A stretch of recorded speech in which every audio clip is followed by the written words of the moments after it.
1, 2, 3, 4. All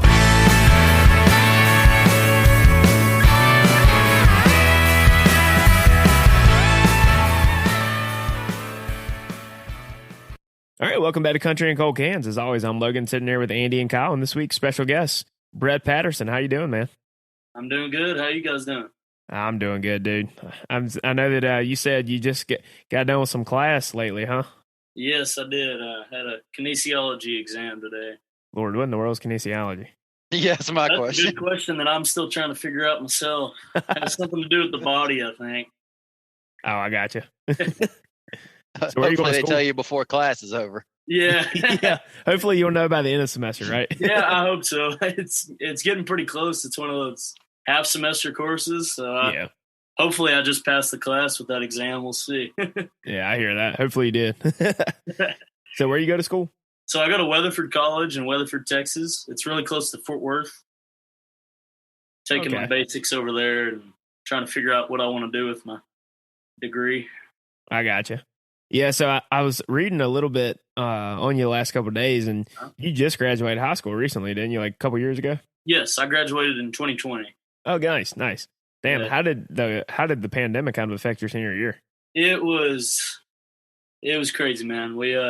I was a baseball player and a golfer and a tennis player. Those were the only sports I played. So whenever COVID came around, screwed all those up. Didn't have any more sports to play. Didn't have class. We had about 2 weeks where we weren't supposed to go out, but that's about when me and my buddies started going out and partying, and we had a good time. But sports were canceled, and I didn't have much to do. School was a joke because they were trying to figure out how to manage it all. So that's when I really started writing songs, man. Oh, nice. So I was reading that on your debut record, you said that Didn't Know was your first song you wrote, right? Yes, it was. It was the first song that I recorded, and it was the first song that I ever wrote with music. I wrote a couple earlier my senior year, but that was before I knew any guitar chords, and so I don't really count those. But yeah, that was my first song, man. Yeah, that's awesome, man. Thanks. So I saw that you had a band you were in high school with your buddies, right? Yeah. So we called ourselves Deep State Band. Oh yeah. We used to go to the church, and it was kind of like a garage band type of thing. We had some nights we had 3 of us, some nights we had about 6 of us, and we just jam out. We recorded a few little home videos, and I posted them on my old Instagram account, but I deleted that account. So you don't want any proof from the beginnings, eh? No. You can still find some on my YouTube, but it's pretty mediocre. But you got to start somewhere, and we had a good time. So yeah, I hear that. So where did the name come from? I don't even know. It was in our little group chat. Somebody just came up with it, and we kind of ran with it. Yeah, I kind of want to take that name, and I'm suggesting to the band I have now that we kind of call ourselves Brett Patterson in the Deep State, but not everybody's on board with it yet. So yeah, I was wondering because I like that name. I thought it was pretty catchy. Yeah, it's catchy. It's cool. Yeah. So was music something that you always had an interest in, and it just kind of happened because sports weren't as much of a thing, or was it something that just kind of like you just picked up on? Well, I've always loved music without knowing I love music, if that makes sense. So I didn't have any interest in playing guitar or bass or anything like that until really the start of my senior year. I think I was just watching these live videos of all of these bands that I'd been listening to, from rock and rollers like Stevie Ray Vaughan to Parker McCollum to Co Westland. It just, one thing that they all had in common was they were all just having a great time on stage, and I thought that looked like a lot of fun. And but I didn't want to just. I've always kind of known I could sing pretty good, and I've always been interested in writing. But it took me a while to learn kind of my style on guitar and playing chords and stuff like that. So once I figured that out, it's all kind of come together, and it's way more fun on stage, just like it is on those videos. Oh yeah. that really sparked my interest. Did you like take lessons, or was it like YouTube self-taught? It was, my dad plays, so he taught me a little bit, but I'm so stubborn that I really wanted to teach myself if I was going to learn. I get that. Yeah. And so it was a little bit of YouTube, a little bit of my dad, a little bit of me, a little bit of just kind of watching and learning little by little. Yeah. It's one of those things that like YouTube is a great resource for so many things, because that's how like I taught myself to play guitar too, with YouTube. But it's just like you can learn anything on YouTube these days. Oh, absolutely, man. The whole world's on YouTube, man. Anything you want to learn, right? Pretty much. Just don't type the wrong things. You don't need the cops knocking at your door. Yeah, that's true. So yeah, so like you said, you kind of always had an interest in like writing stuff. Like, do you remember like or when you wrote that first song, was it something that are you more like lyrics first, or do you kind of work with the melody, or what is the process for Brett Patterson? Well, for Brett Patterson, it's a little bit of both, honestly. It's taken typically, and I've written a few songs different ways, but my ideal way of writing a song is taking an idea for a song lyrically, and then taking a chord progression that I find that I find kind of catchy, or something that I enjoy playing, something that I'd want to listen to myself, and then kind of taking that chord progression and that idea and kind of merging it and getting more specific as I continue to write the song, and then going back and a lot of times the second or third verse is where I want it to be, and sometimes I go back and change that first verse or vice versa, but it's kind of trying to get them together at the same time. I have a hard time writing a full song without chords, and I have a hard time playing a whole song without lyrics. So yeah, I get that. So like, who are some of your biggest influences for you that you think kind of have both come out in your songwriting, but also in like your sound that you have on your first record? The first record, well, I know Whiskey Myers was a big one. I listened to a lot of Whiskey Myers in my early songwriting, because they have a lot of. That was also when I was first learning guitar, and I'm still learning to this day, but first learning chord progressions and stuff. So they had a lot of simple open chord progressions, and that's all I was able to play for quite a while. So that was a big influence, and just taking their kind of simple but also really effective songwriting with their simple chord progressions, and that helped me a lot. But I've got a lot of influences, man. I've got it's little by little, and sometimes you can hear different influences from different songs. But Colton Moore and the Clever Few was a big influence during that time. I love those guys. Yeah, I love them, man. They're an influence on a lot of music that I make, but they were a big one, and also recorded at the same place that they did, and they're kind of from this Weatherford, Texas area. So that was just naturally a big influence for me. And but then guys like Leonard Skinner and some alternative bands like gotta be Green Day, right? Pearl Jam and guys like that, It's got to be Green Day. You got a shirt on. Yeah, Green Day, man. You're gonna hear a little bit more of that in the next record, though. Okay, I'll be looking forward to that. Just a little bit, just without sounding just like him, just having a little influence from him, Oh, hey, what D-Bear, what do you say about copying people? What was that quote that you had? I mean, it's like one of my favorite. I paraphrase it because I never can remember the 100% what it was, but my favorite quote from Tom Petty is, "Being creative is just seeing what you can steal and get away with." Yeah, that's what I'm saying, man. Hey. Yeah, Tom Petty, he's another influence of mine for sure. Green Day's a good one to copy, man. I'm a big fan of Green Day. I like the early, late 90s, early 2000s alternative rock. I guess that's what you call it. Absolutely. Yeah.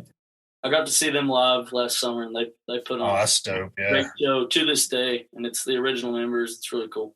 Yeah, that's cool. It's great.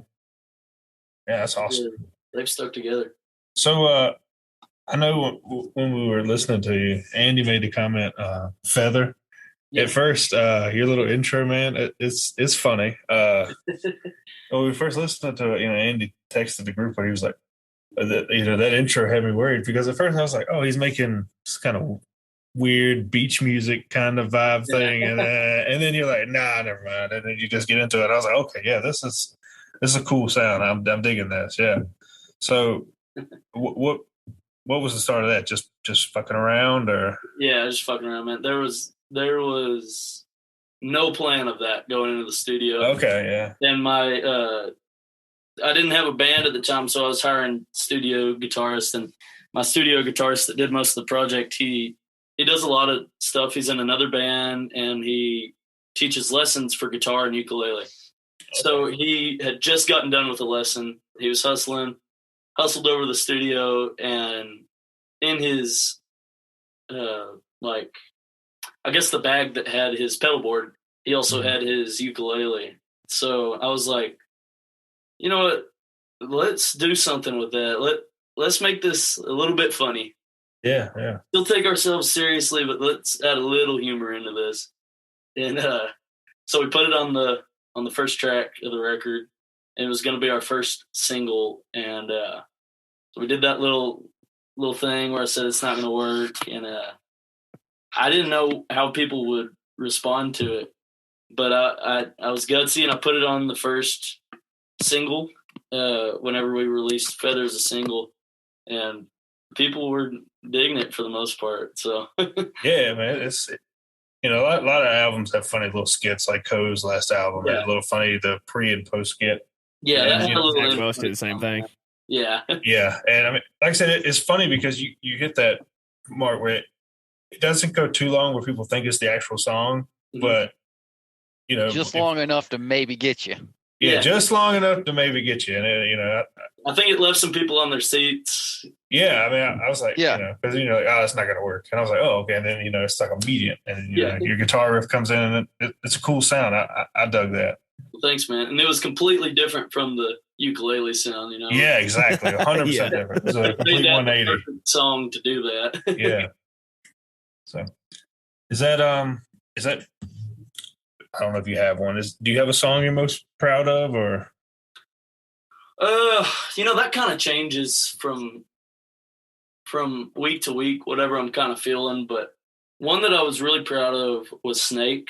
Yeah, that was such a true story of someone that kind of screwed me over in the music business, and I'm not going to talk about all that, but that definitely happened. I was definitely very disappointed in that person and pretty pissed off. So yeah, there's snakes everywhere. Thing to do. Yeah, snakes everywhere. Yeah, snakes in the grass, as Waka Flocka said.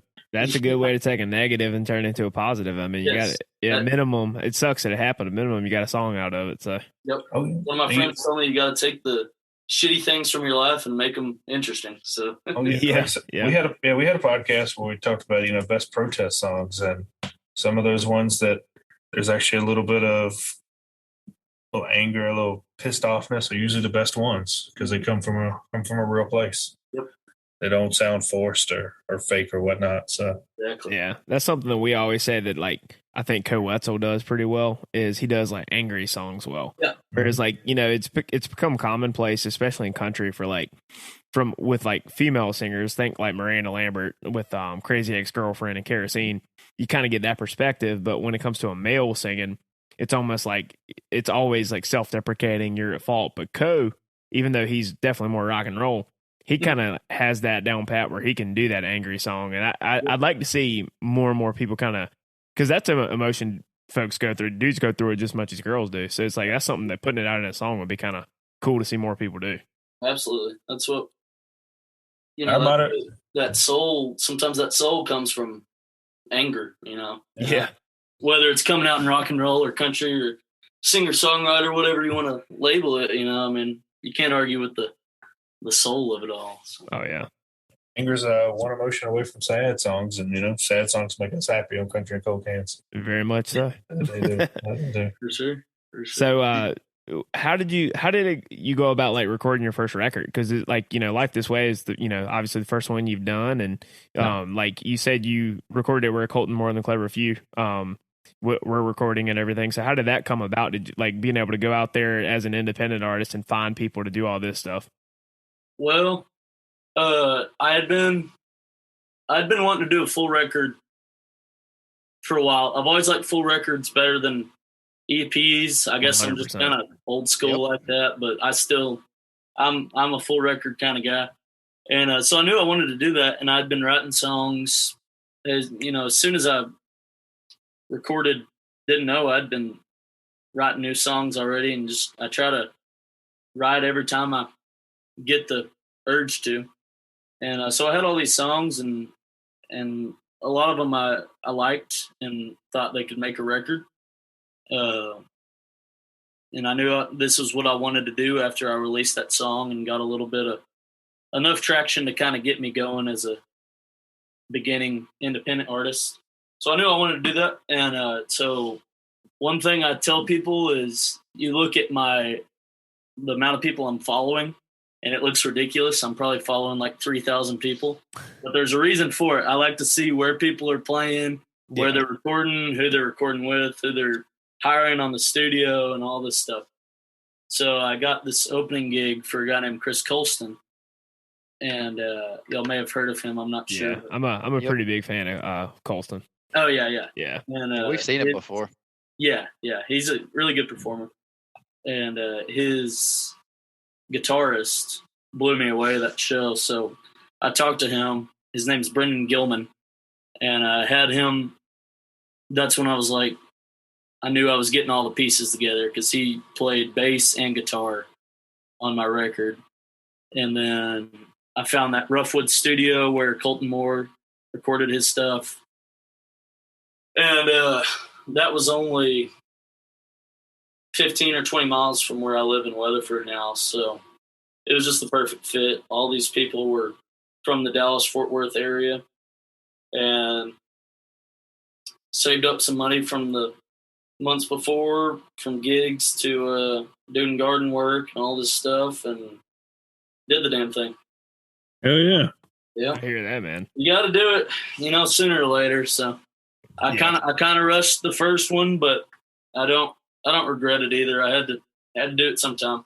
Oh yeah. I mean, and I'm right there with you on the idea of albums being superior to EPs, because I think about, I was listening to an interview somebody did with Muscadine Bloodline recently. Mm-hmm. And they, for the first like half of their career, they did mostly like singles and EPs and everything. And they said, you know what, we're going to start shifting more towards albums, because they said, somebody said something to us the other day that really struck a chord with us. That was like, how many all-time classic EPs can you think of? And they were like, that really struck a chord, man. Like, it's like, sometimes I think that people try to follow the Drake model of streaming too much. Yeah. And we're just like releasing a little bit here and there and always having music in front of you. But there's something about an album that just can't be beat. Yeah, man. And if you work hard enough, you're able to afford to keep putting stuff out, and you have a better chance of, I tell people, you have a better chance of getting to play somewhere if you have some music out. So. Oh yeah. You got to have a portfolio. Yeah. And you can find some studios and shoot, you can record at home if you want, just, I don't know. I love full albums, man. I'm a LP guy for sure. The other thing too that can get you with EPs is like even on Spotify with the streaming is that it still shows up as a single. And if you don't click on the single, you don't know there's more songs in the single. You think it's just one song. Yeah. You can get music lost. And if the songs don't chart on your top 5 most streamed, you'd never know it's even there. Yeah, I know it. It's just the way you go to the record stores and you're finding albums, from 8 to 16 or so. I mean, you're not finding EPs at the classic record stores. Exactly. Out of the Moon's not an EP, and all these famous records. Dookie's not a EP, Well, we're happy to see you have I believe it's 11 on this one. Yeah, 11 on this album. So you meet the stamp of approval we have. As Andy says, it's not an album unless it has 10 songs, Andy? I'll give you a pass at 9. Give you a pass at 9. Yeah, you have 11. 12, excuse me. I'm sorry. Yeah, because I didn't know acoustic as well. Yep, that's right. Yep. And so you I like even numbers. I'm a weirdo. Hey, nothing wrong with that. I mean, yeah, 12's a good number for an album. I'm the same way. Whether it's the air conditioning temperature in my car or the volume on the TV, even numbers is where it's at. Yes, same way. So you say, oh yeah. So you said you've been hitting the road, doing some gigs, some and everything. And like, where are some of the places that you've played, and have you gotten to like open for? I know you mentioned Chris Colston, but have you gotten to open for anybody like that's been doing it for a little while? Yeah. So I got to open. I didn't directly open. I wasn't right before him, but I got to be on the same ticket as Randy Rogers Band. Oh, cool. Okay. Nice. Back in August, and Grady Spencer in the Work. Mm-hmm.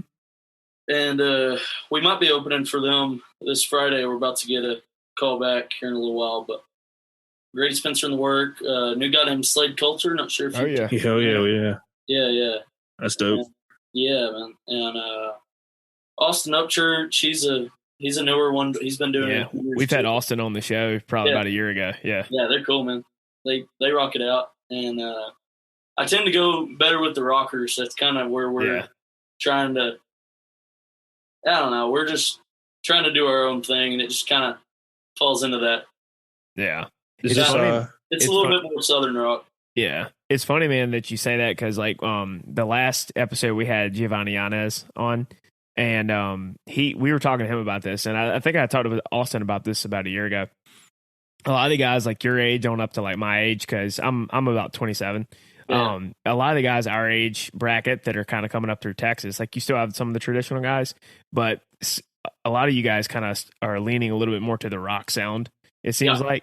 And, you know, it just, I keep seeing more and more of it, but it's like, I'm kind of glad to hear it because it gives variety within the Texas music scene. Because you're always going to have the cowboy, you know, like near traditional kind of sound that you get with like a Randall King or a Cody Johnson, just to use some bigger names. But like, it's kind of cool to see that rock sound.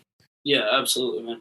And that's why I like to call it I used to like to call it all Texas country, but now I'm kind of calling it the Texas music scene because you can get so much from it if you dig deep enough. And, you know, we're kind of a Southern rock, grunge, country singer, somewhere in the middle of it. I don't know what we are. Americana, Americano, whatever you want to call it.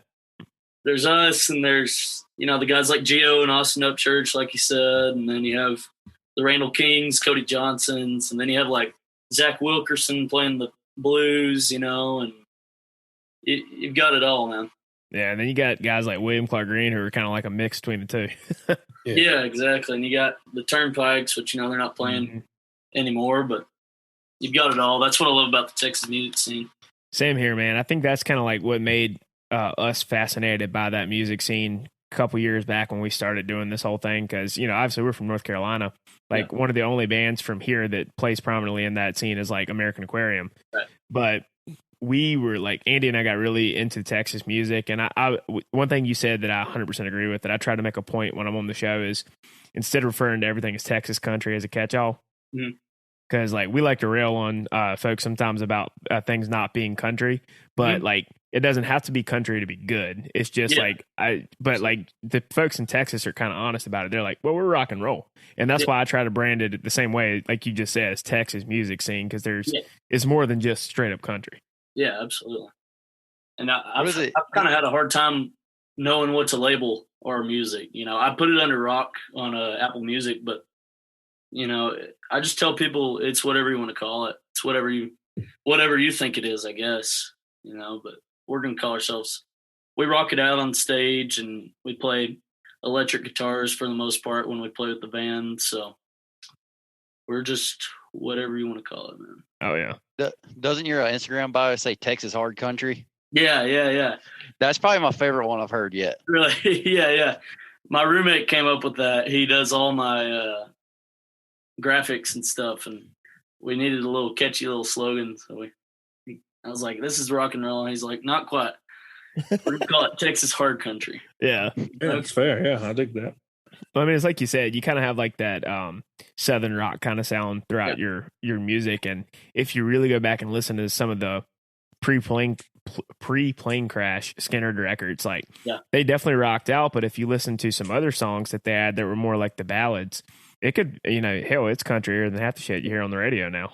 So somebody told me country music is just real. It's just real music, and it's going to sound country, but the real country is the music that sounds real. That just kind of happen to be from the South. Yeah. No, for sure. But so pivoting away from music a little bit, like you said, you played baseball. What'd you play? What position did you play? I played a lot, man. I was a utility player, but I was primarily shortstop and third base. Okay, cool. Yeah, I played middle infield too. That's why I was curious. Yeah, I played second too. Yeah. Like I said, I played wherever. It depended on who was pitching, really. Yeah. Because I mean, in high school, that's how it is, man. Like you don't have guys that are designated position players and designated pitchers like in the pros. It's like you shift things around depending on who's on the hill. So yeah, I always thought that was crazy. Like I'm a huge. I've got baseball on the TV over there. I mean, I'm a huge baseball fan, but I think it's weird how these guys like they get to college or the pros and they just play one position. I think it's like pitchers only. I've always thought that was a wild concept. Yeah, well, it was our best athletes who were pitching, and then they were playing shortstop, center field. Yeah, there aren't many people out there though that are like Ohtani. Man, that guy's something I've never seen before in the big leagues. Like shit. What was he leading at the All-Star break, leading the American League in home runs, and then was the only player to in modern history, I think, to make it as both a position player and a pitcher. Yeah, I mean he's an ace on the mound too. Oh yeah, no, he's and he can steal bases. It's really out of this world. It really is. It's fantastic to watch, man. It's one of the things that I think is like the beauty in baseball that casual fans or people that don't like baseball ain't gonna understand just how impressive that is to do at that high of a level. But it kind of reminds. Okay, I was gonna say it kind of reminds me of. I don't know if you remember a couple of years ago when LSU was in the. I can't remember if it was College World Series or regionals where they had a relief pitcher where they needed an at bat, and a lot of times college just has a DH, and the coach was like, "You know how to hit?" And he's like, "Oh yeah, I hit dingers." And he went up there, and I mean, he ended up hitting a home run. But he told his coach afterwards, "I haven't took BP since high school," and he was like a junior in college. Yeah.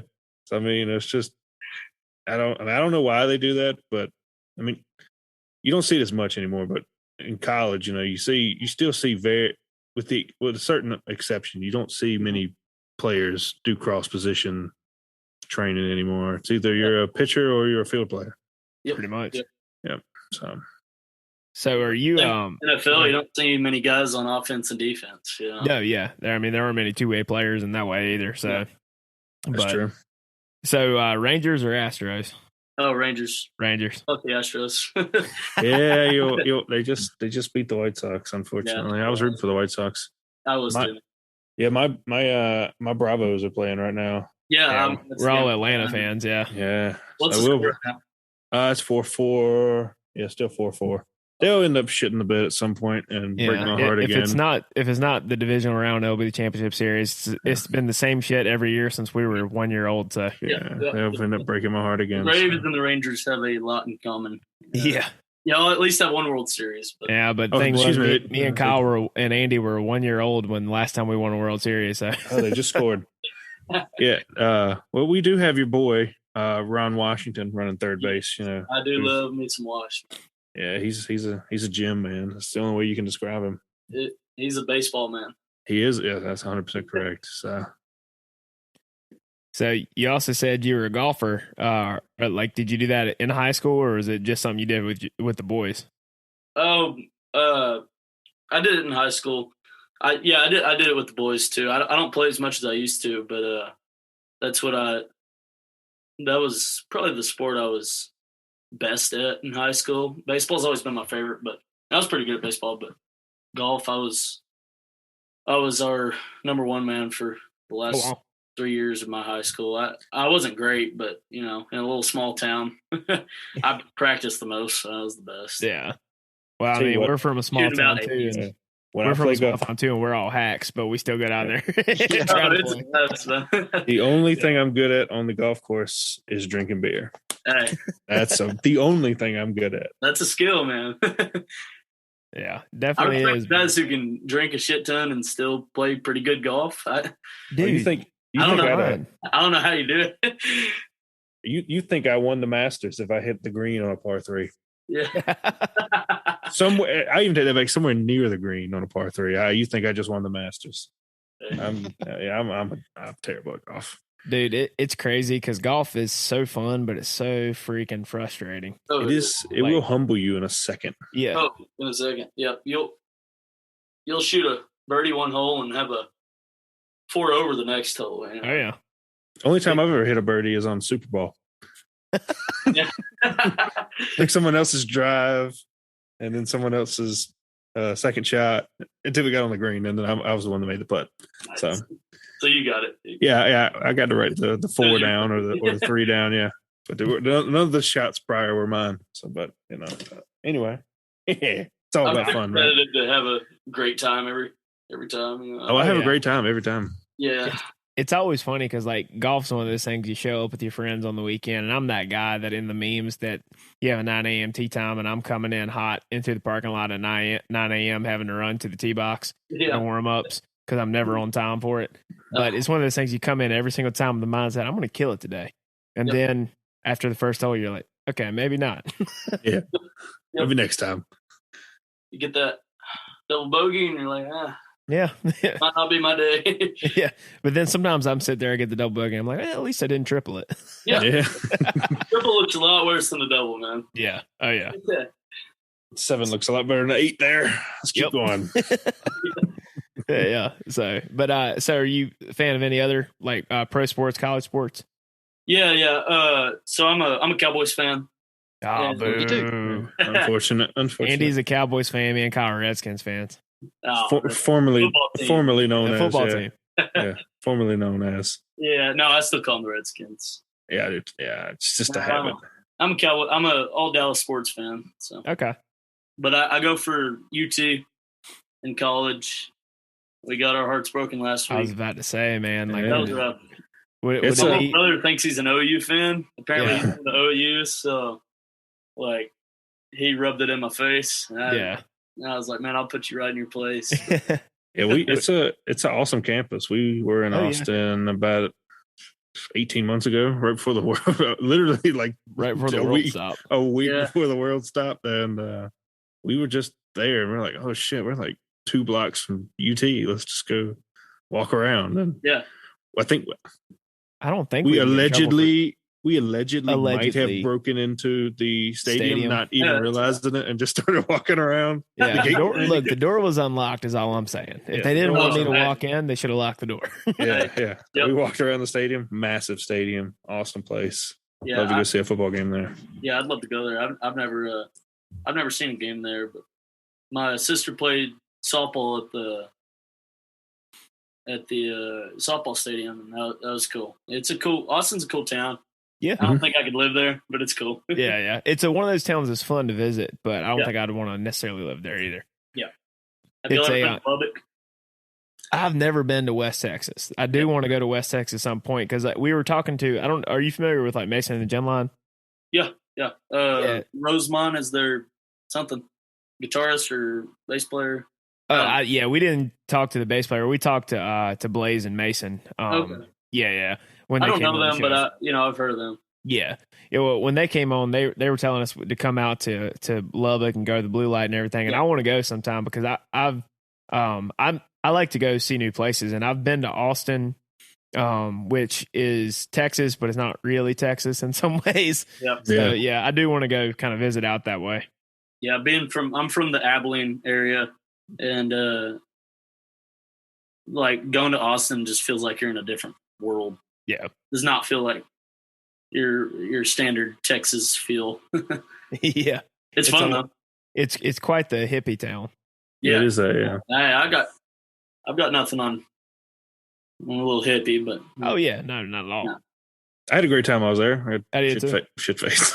Yeah, but yeah, 6th Street. Yep. Oh yeah. Yeah, We went to yeah. Dirty Sixth a couple times. I reckon I couldn't tell you a bar name there. I like to It's joke better at that that point. Yeah. I like to joke that we lived the line one night from that Brew Bagwell song that I lost myself on the middle of 6th Street. Yeah. That'll happen, I imagine. I've never experienced it, but Yeah. I've heard some stories. Oh yeah. But, Yeah, we lived it. Certainly did. for sure. So, But so you're in school now. So when you get out of school, are you planning on like trying to pursue music full time, or what are you thinking right now? Yeah, well, yeah, music's definitely my number one. I'm really trying to figure out what I want to do with this degree. I've got a few ideas. I might be a teacher. These are just a few of my ideas. I'm not dead set on any of them, but I'm thinking about either being a teacher or me and a buddy are talking about opening up a studio potentially. okay. Or I'd like to, I really want this music to take off and that be what I'm able to do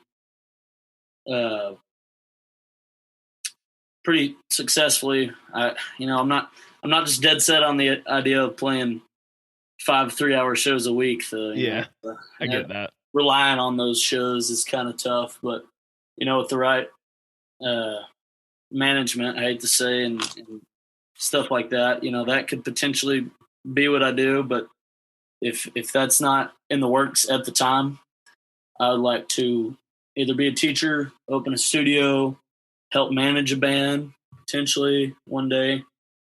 Those are my main ideas right now, but I'm not really still kind of figuring everything out right now. Yeah, I get that. Hey, look, man, you're young. I didn't know what the hell I was going to be doing when I was 20, 21 years old. So. I still don't know what the hell I'm doing, so don't feel bad.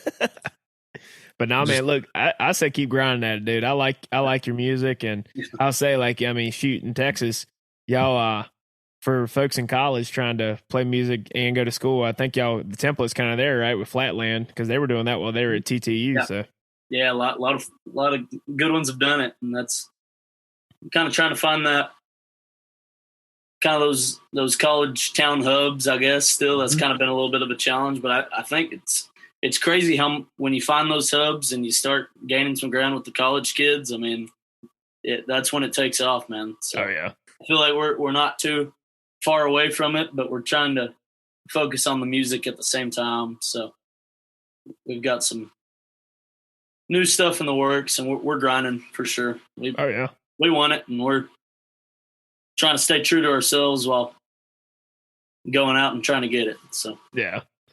So I know you just released a record this year. So is it too early to ask the question? You don't have to answer, but you got any other record plans on the horizon, or still kind of in the works? Or yeah, I mean, we're talking with some folks about producing it potentially, and we're more than likely gonna.